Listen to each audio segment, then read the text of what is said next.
Ladies and gentlemen, premiers, Prime Minister, Excellencies, thank you, President Grimson, for this opportunity to share a few remarks as we open this year's Arctic Circle Assembly.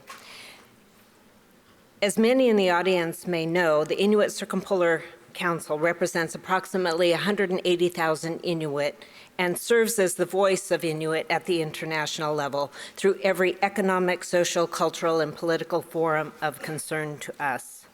Allow me to acknowledge a couple of the ICC Executive Council members who are present. Lubov Tainen, also Vera Metcalf is here, and most recently, James Stotts from Alaska was at the Senior Arctic Officials meeting, as well as the Arctic Economic Council meeting just recently. We undertake our international engagement through our non-governmental organization status at the United Nations and as permanent participants at the Arctic Council. I want to thank Premier Kielsen for his comments and especially appreciate the fact that they were delivered in Klaaslisut because this is now the International Year of Indigenous Peoples' Languages. Indeed. Also, before I go further, I just want to acknowledge all of the Inuit leadership in the room. There are quite a number of Inuit leaders representing various different political organizations from across Greenland, Canada, as well as Alaska and Chukotka. I'm also pleased to announce that this year's Arctic Circle Assembly will feature the first ever Inuit Night.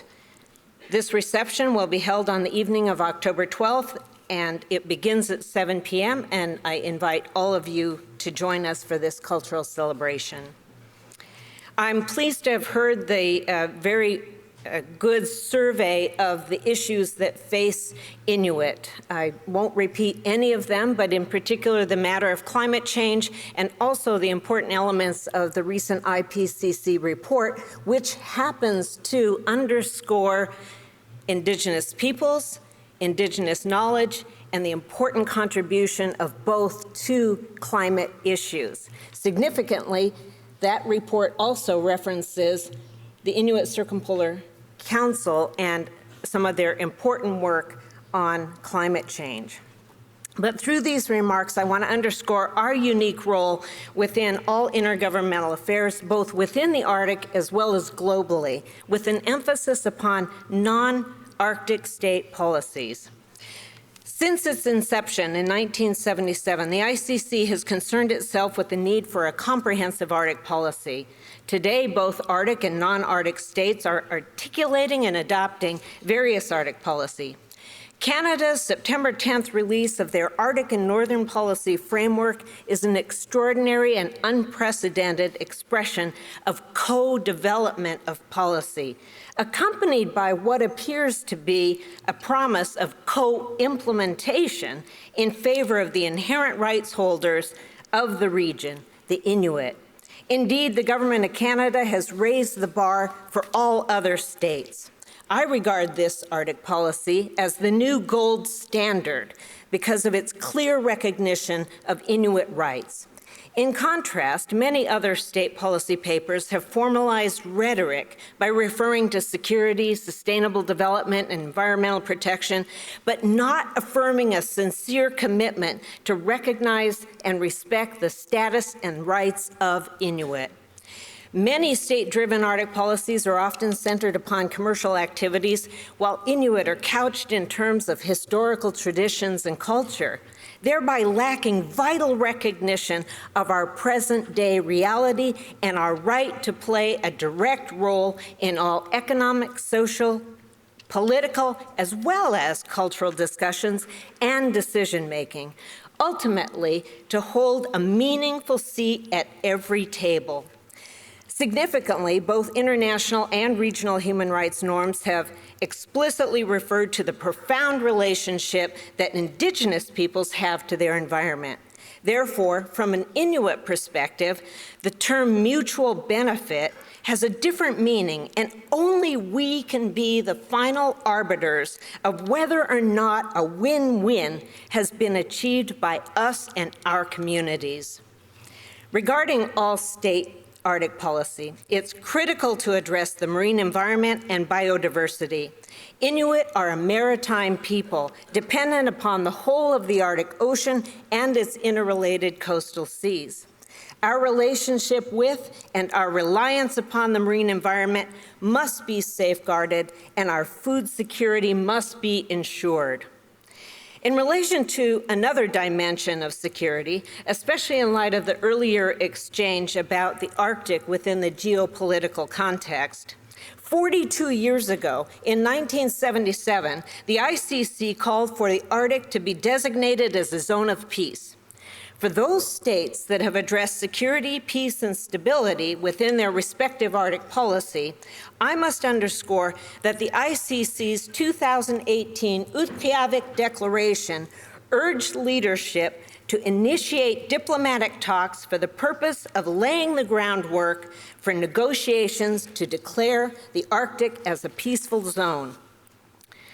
There is one notable omission in the myriad of current state Arctic policy documents. The omission is the obligation to recognize and respect human rights.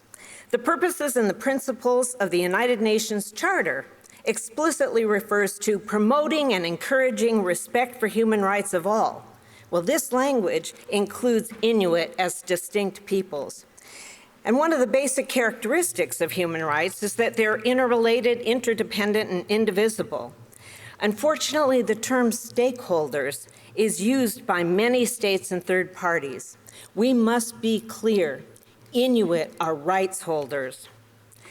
We welcome and note the final agreement to prevent unregulated high seas fisheries in the Central Arctic Ocean, which makes specific reference to Indigenous peoples, Indigenous knowledge, and significantly, the UN Declaration on the Rights of Indigenous Peoples.